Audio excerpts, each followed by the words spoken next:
August 11. കേരളത്തിൽ കൂട്ടമായി ഭക്തിയുടെ തരംഗം ഒന്നും സൃഷ്ടിക്കാൻ ഇടവന്നിട്ടില്ല എന്ന് വരികിൽ തന്നെ ധീരയായ ഒരു വനിതയുടെ, കേരളീയരായ നാം പ്രത്യേകം ശ്രദ്ധ പതിപ്പിക്കേണ്ട ഒരു വനിതയുടെ ചരമദിനമാണിന്ന്.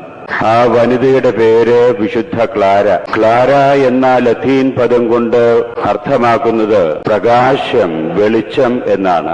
ആ വനിതയുടെ പേര് അന്വർത്ഥമാകത്തക്ക വിധത്തിൽ 12ാം നൂറ്റാണ്ടിന്റെ അവസാന ഭാഗത്താണ്, കൃത്യമായി പറഞ്ഞാൽ 1194 ജൂലൈ മാസം 16-ാം തീയതിയാണ് മധ്യ ഇറ്റലിയിലുള്ള അതിപുരാതനമായ അസീസി പട്ടണത്തിൽ ഫേവറീനോ ഓർത്തലോനോ ദമ്പതികളുടെ 5 മക്കളിൽ ഏറ്റവും മൂത്തവളായി ക്ലാര ജനിച്ചു വീണത്. അവളുടെ പേരിന്റെ അർത്ഥം അന്വർത്ഥമാക്കത്തക്ക വിധത്തിൽ അസീസി പട്ടണത്തിന്റെ പ്രകാശമായി അവൾ പ്രശോഭിച്ചു. അസീസി പട്ടണം അതിപുരാതനമായിട്ടുള്ളൊരു പട്ടണമാണ്. ക്രിസ്തുവിന് തന്നെ 3 നൂറ്റാണ്ടുകൾക്ക് മുമ്പ് പേരുകേട്ട ഒരു പട്ടണമായിരുന്നു അസീസി.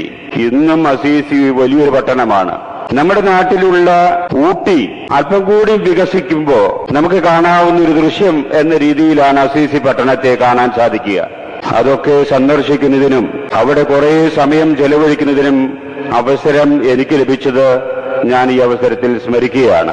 വളരെ ശാന്തസുന്ദരമായിട്ടുള്ള, നയനമനോഹരമായിട്ടുള്ള ചെറിയ കുന്നിൻമേടുകളും പുൽമേടകളും കൊണ്ട് ധന്യമായിട്ടുള്ള സുന്ദരമായിട്ടുള്ള ഒരു പട്ടണം. ആ പട്ടണം വത്തിക്കാനിൽ നിന്ന് 8 മണിക്കൂർ യാത്ര ചെയ്താൽ എത്താവുന്ന ദൂരമേ ഉള്ളൂ. അവിടെ അന്ന് 12ാം നൂറ്റാണ്ടിലും 13ാം നൂറ്റാണ്ടിലും 14ലും അസീസി പട്ടണം കേന്ദ്രീകരിച്ചുകൊണ്ട് ഒരു പ്രത്യേക സാമുദായിക സമ്പ്രദായം നടപ്പിലായിരുന്നു. നമ്മുടെ നാട്ടിലെ അടുത്ത കാലം വരെ ഉണ്ടായിരുന്ന ജന്മിത്ത മുതലാളിത്ത വ്യവസ്ഥിതി, കുടിയിടപ്പുകാരുടെ ഒരു വ്യവസ്ഥിതി, ഏതാണ്ട് അതിനോട് തുലനം ചെയ്യാവുന്ന ഒരു വ്യവസ്ഥിതിയായിരുന്നു യൂറോപ്പിലും പ്രത്യേകിച്ച് ഇറ്റലിയിലും അതിലും പ്രത്യേകിച്ച് അസീസിയിലും ആ കാലഘട്ടത്തിൽ നടപ്പിലുണ്ടായിരുന്നത്. ആ നടപ്പ് രീതിയെ ചരിത്രം വിളിക്കുന്നത് ഫ്യൂഡലിസം എന്ന പേരിലാണ് ആ കാലഘട്ടം അറിയപ്പെടുക. ഭരണാധികാരവും സ്വാധീനവും സ്ഥാനമാനങ്ങളും ഒക്കെ ഒരു വർഗത്തിന്, ജന്മികൾക്ക്, അവരെ ആശ്രയിച്ച് ജീവിക്കുന്ന കുറെ മറ്റ് തൊഴിലാളി വർഗം, അവരെ ആദ്യത്തെ വിഭാഗത്തിൽപ്പെട്ട ജന്മികളെ അസീസിയിൽ അറിയപ്പെട്ടിരുന്നത് മയോറസ് എന്ന പേരിലാണ്. മയോറസ് എന്ന് പറഞ്ഞാൽ ലത്തീൻ പദം മേൽത്തട്ടുകാര്, ക്രീമി ലെയേഴ്സ് എന്ന് ഇന്ന് നമുക്ക് വിളിക്കാവുന്ന രീതിയിലാണ് ആ ഫ്യൂഡൽ പ്രഭുക്കന്മാരെ അന്ന് അറിയപ്പെട്ടിരുന്നത്. അവര് മാടമ്പികളും പ്രഭുക്കന്മാരുമായിരുന്നു. അവർക്ക് വളരെ സ്വാധീനം സമൂഹത്തിലുണ്ടായിരുന്നു. അവരെ ആശ്രയിച്ച് ജീവിച്ചിരുന്ന വലിയൊരു സമൂഹമാണ് മിനോറസ് എന്ന് അറിയപ്പെടുന്ന കീഴ്ത്തട്ടുകാര്. നമ്മുടെ ജന്മി മുതലാളിത്ത വ്യവസ്ഥിതിയിലെ കുടിയന്മാരുടെ സ്ഥാനമാണ് മിനോറസ് എന്ന സമുദായ വിഭാഗത്തിനുണ്ടായിരുന്നത്. നമ്മുടെ ക്ലാര ജനിച്ചു വീഴാൻ ഇടവന്നത് മയോറസ് സമുദായത്തിൽപ്പെട്ട പ്രഭു കുടുംബത്തിലാണ്. വലിയ ധനാഢ്യത്വം നിറഞ്ഞു നിൽക്കുന്ന ഒരു പ്രഭു കുടുംബത്തിലാണ് ആ കൊച്ച് അസീസിയിൽ ജനിച്ചു വീഴാൻ ഇടവന്നത്.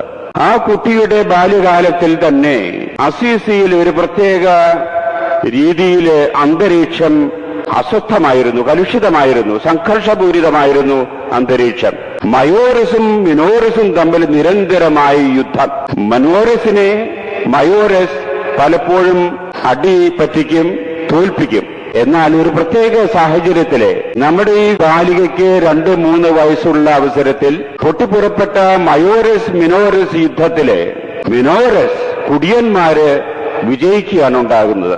അങ്ങനെ പ്രഭുക്കളെയും മാടമ്പികളെയും നാടുകടക്കാൻ ഇടവരുന്നു മിനോറസ്. തൊഴിലാളി വർഗമാണ് അസീസി പട്ടണം പിടിച്ചടക്കിയത്. അധികാരം കൈയാളിയിരുന്ന പ്രഭുക്കന്മാരും മാടമ്പികളും നാട് കടത്തപ്പെടാൻ ഇടവന്നു.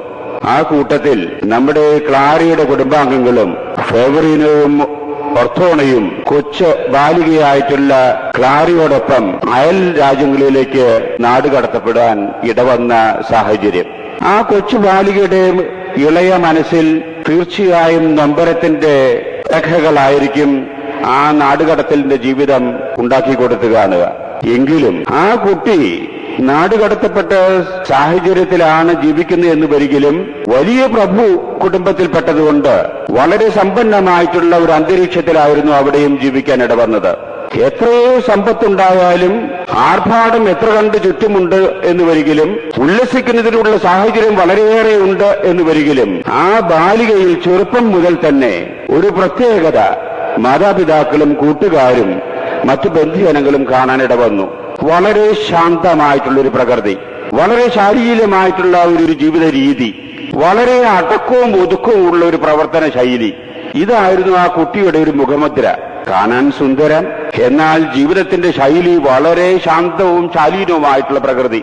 ഈ പ്രകൃതിയോടുകൂടി വളർന്നുകൊണ്ടിരുന്ന ഈ ബാലിക ചുറ്റും ആർഭാടങ്ങളും എല്ലാ തരത്തിലുള്ള ലോകത്തിൻ്റെതായിട്ടുള്ള ലൗകിക മാനങ്ങളും ഉണ്ട് എന്ന് വരികിലും ഇടയ്ക്കൊക്കെ അവളുടേതായിട്ടുള്ള കൊച്ചു മുറിയിലേക്ക് പോയി അവിടെ പ്രാർത്ഥിക്കുന്നതായിട്ട് കാണാം. പ്രാർത്ഥന എന്ന് പറയുമ്പോ ആരോ എന്നോ എഴുതിയിട്ടുള്ളൊരു കാര്യം ഏതോ ഒരു പ്രസ്സിൽ അച്ചടിച്ചിട്ട് എവിടെയൊക്കെയോ പുസ്തകമാക്കിയിട്ട് പുറത്തു വന്നിട്ടുള്ള പ്രാർത്ഥന ചൊല്ലിക്കൂട്ടുന്ന ഒരു പ്രാർത്ഥനാ രീതി അല്ല അവളുടേത് അന്ന് ഉണ്ടായിരുന്നത്.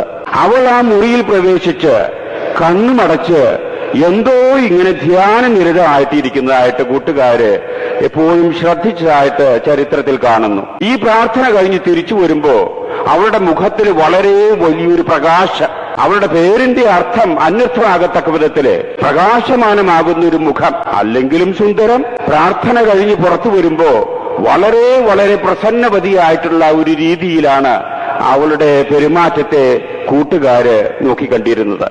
ഇത് അവളുടെ ഒരു പ്രത്യേക ഒരു രീതിയായിരുന്നു. 5-6 വർഷം നാടുകടത്തപ്പെട്ട ആ രീതിയിൽ നൊമ്പരത്തോടുകൂടി അവൾ ജീവിച്ചതിനു ശേഷം അപ്പോഴേക്കും യുദ്ധത്തിന്റെ സ്ഥിതിവിശേഷം മാറിയപ്പോ വീണ്ടും അവർ അസീസിയിലേക്ക് തിരിച്ചു വരികയാണ്. അങ്ങനെ കാലങ്ങൾ കഴിഞ്ഞു. അവൾക്ക് വയസ്സ് 18ആയി. വളരെ പ്രഭുവും മാടമ്പിസ്ഥാനവും ഏറ്റെടുത്തിട്ടുള്ള ഫെവറീനോ മകൾക്ക് തക്കതായിട്ടുള്ള ഒരു വരനെ കണ്ടെത്തുന്നതിനുള്ള പരിശ്രമം പണ്ടേ ആരംഭിച്ചിരുന്നു.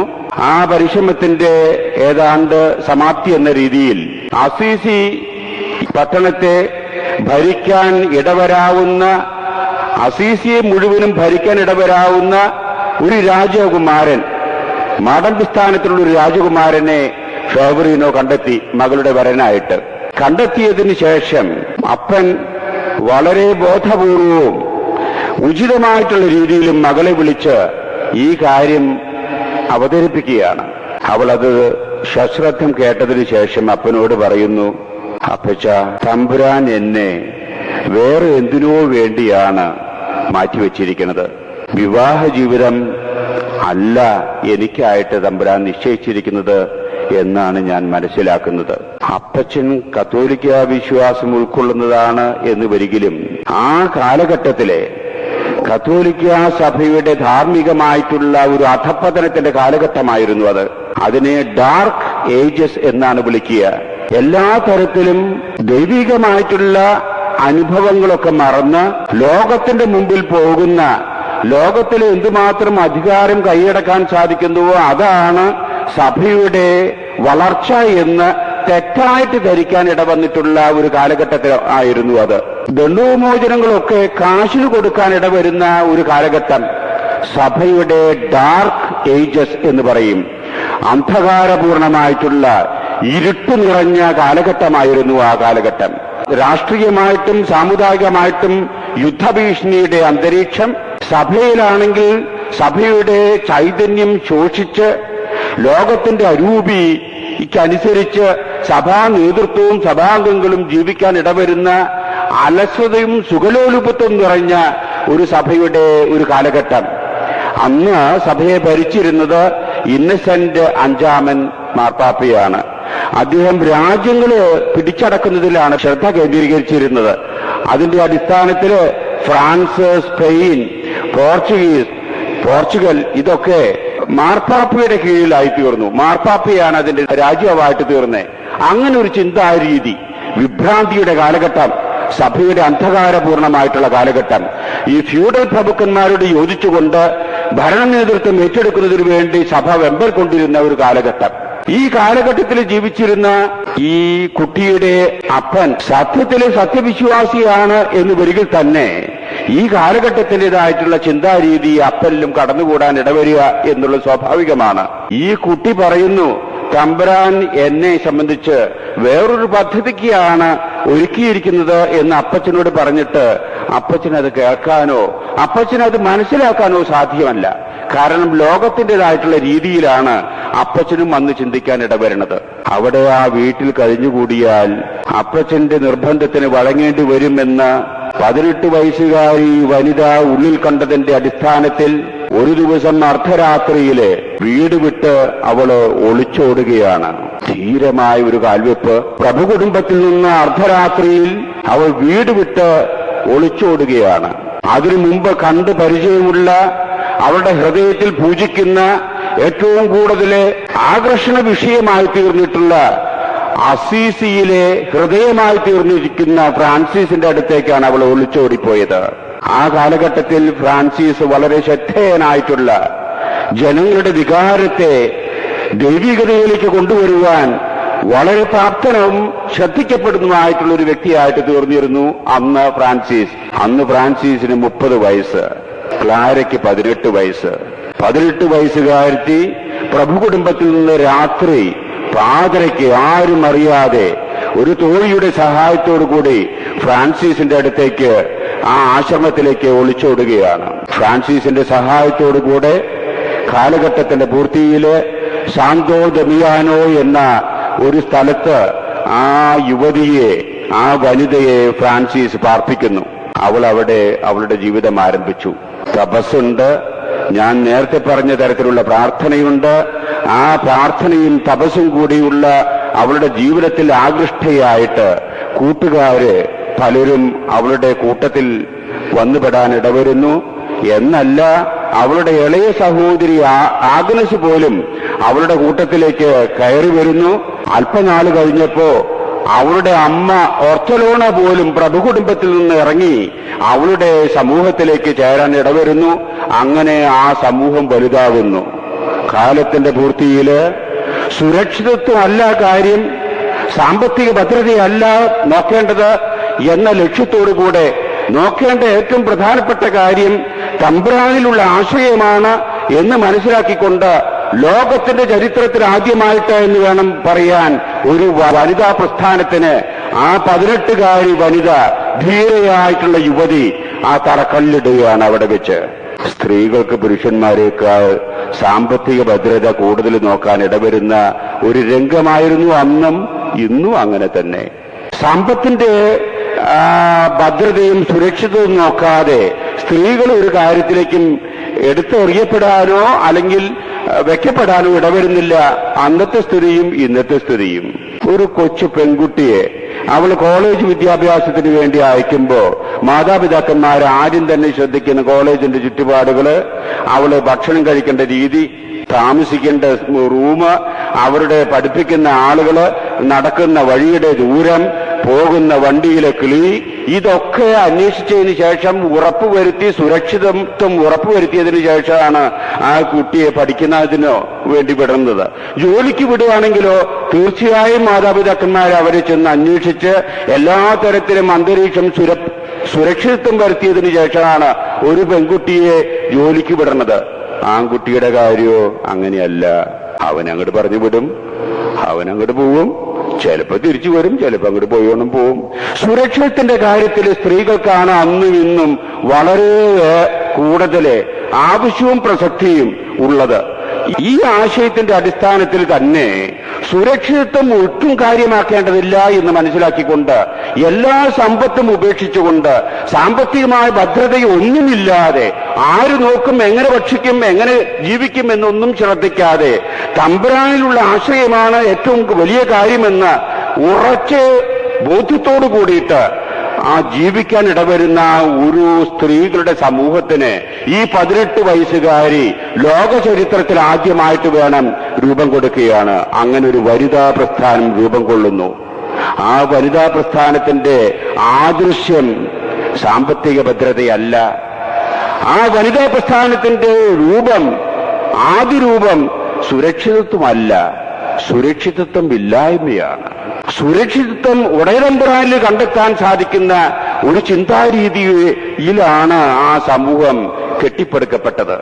അവൾ അവിടെ ജീവിക്കുന്നു, ആളുകളുടെ എണ്ണം കൂടുന്നു, അസീസിയിലെ ചലനങ്ങൾ സൃഷ്ടിക്കാൻ അവളുടെ ജീവിതത്തിന് സാധിക്കുന്നു.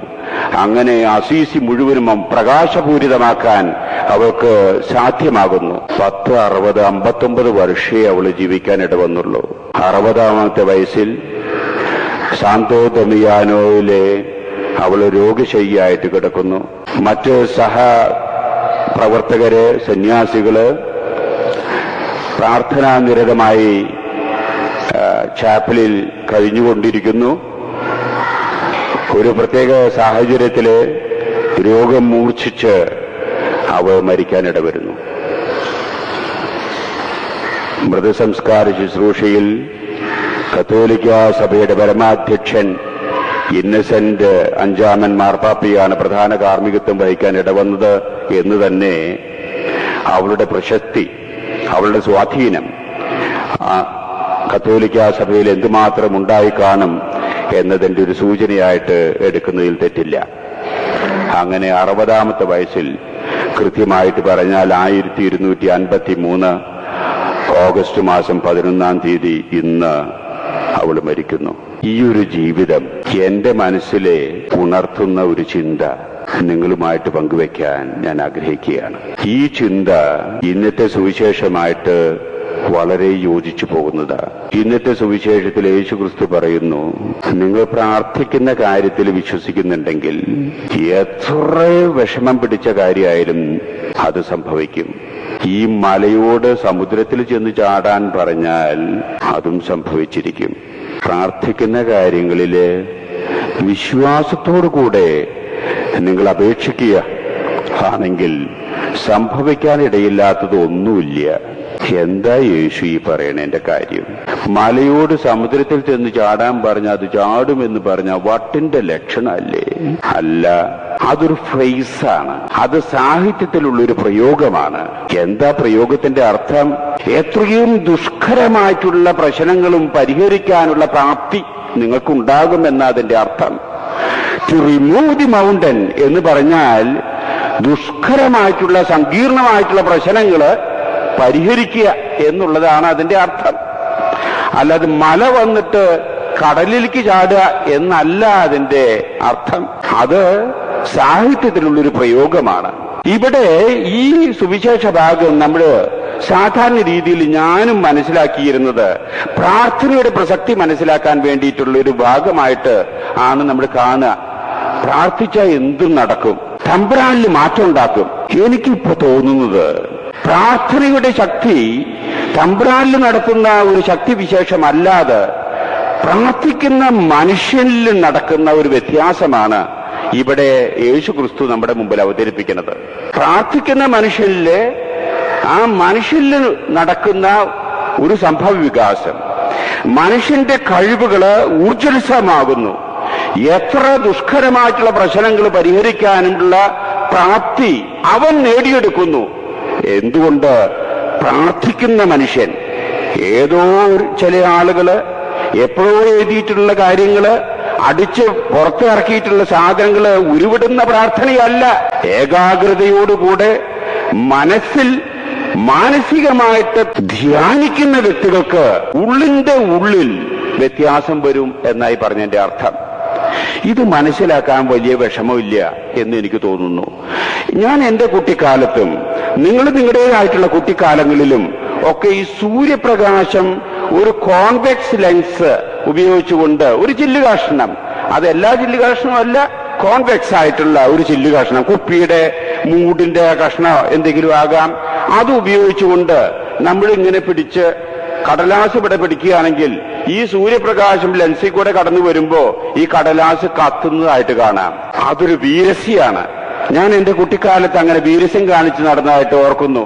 ഈ സൂര്യപ്രകാശം ഈ ലെൻസിൽ കൂടെ കടന്നു പോകി കടലാസ് കത്തുന്നു, ബീഡി തീ പിടിക്കുന്നു, സിഗരറ്റ് കത്തുന്നു. എന്നാൽ ഈ ലെൻസ് ഇല്ലെങ്കിലോ അതിന് അങ്ങനെ കടലാസ് കത്തിക്കാനുള്ള ശക്തി ആ സൂര്യപ്രകാശത്തിന് നമ്മൾ കാണുന്നുമില്ല. എന്താ ഇവിടെ ഉണ്ടാകുന്നത്?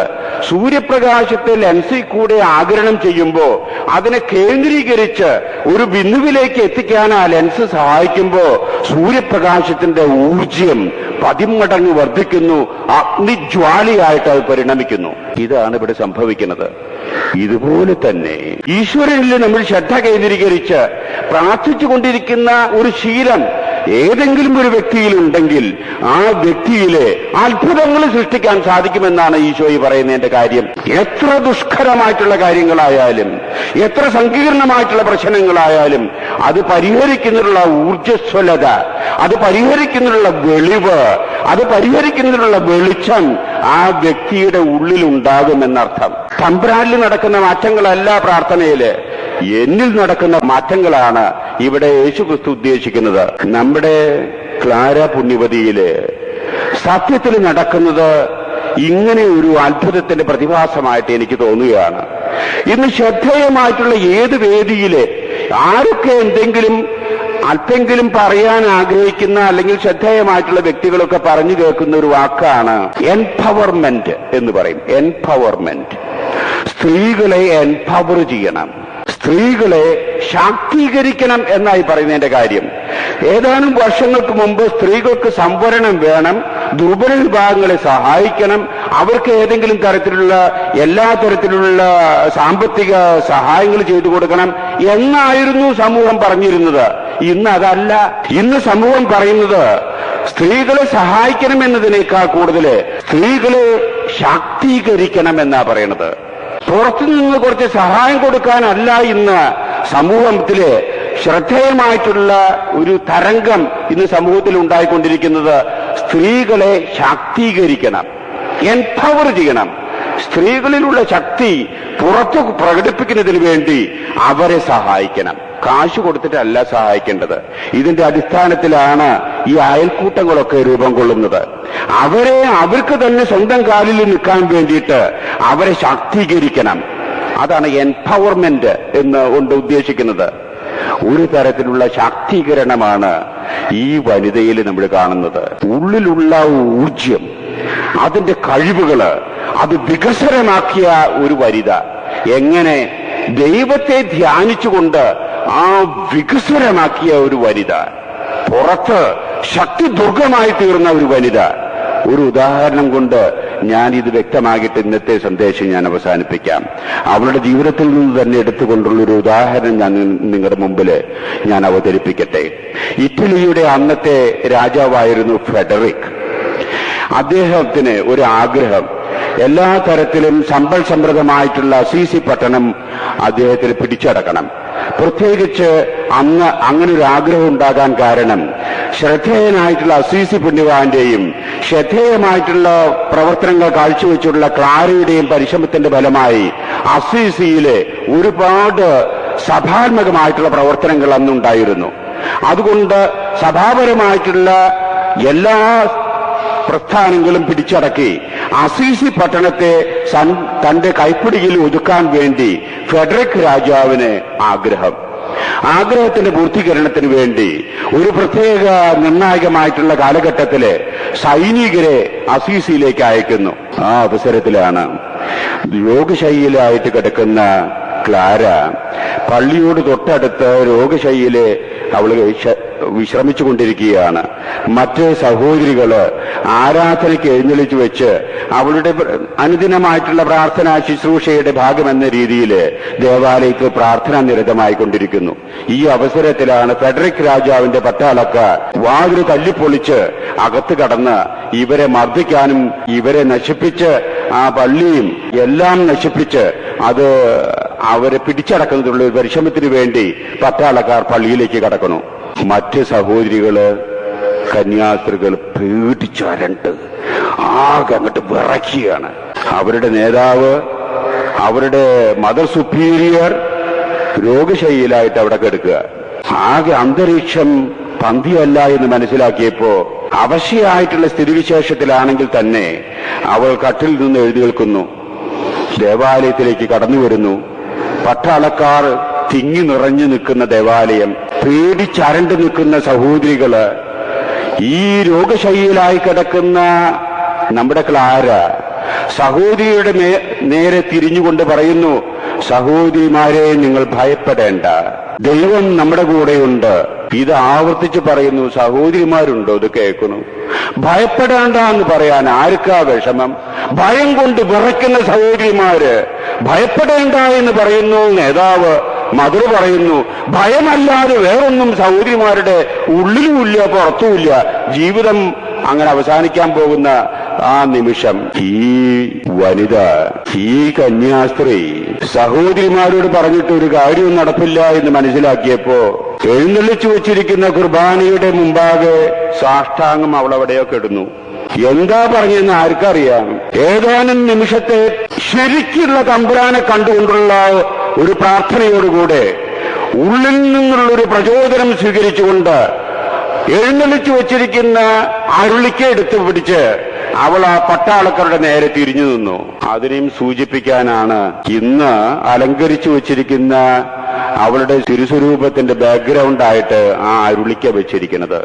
ഈ അരുളിക്ക പിടിച്ചുകൊണ്ട് പട്ടാളക്കാരുടെ മുമ്പിൽ തിരിഞ്ഞു നിന്നോടുകൂടി പട്ടാളക്കാരാകെ ചിതറി പേടിച്ചരണ്ടുപോയി. സുവിശേഷത്തിൽ യേശുക്രിസ്തുവിന്റെ ജീവിതത്തിൽ നമ്മൾ കാണുന്നു, ആരെയാണ് നിങ്ങൾ അന്വേഷിക്കുന്നത്?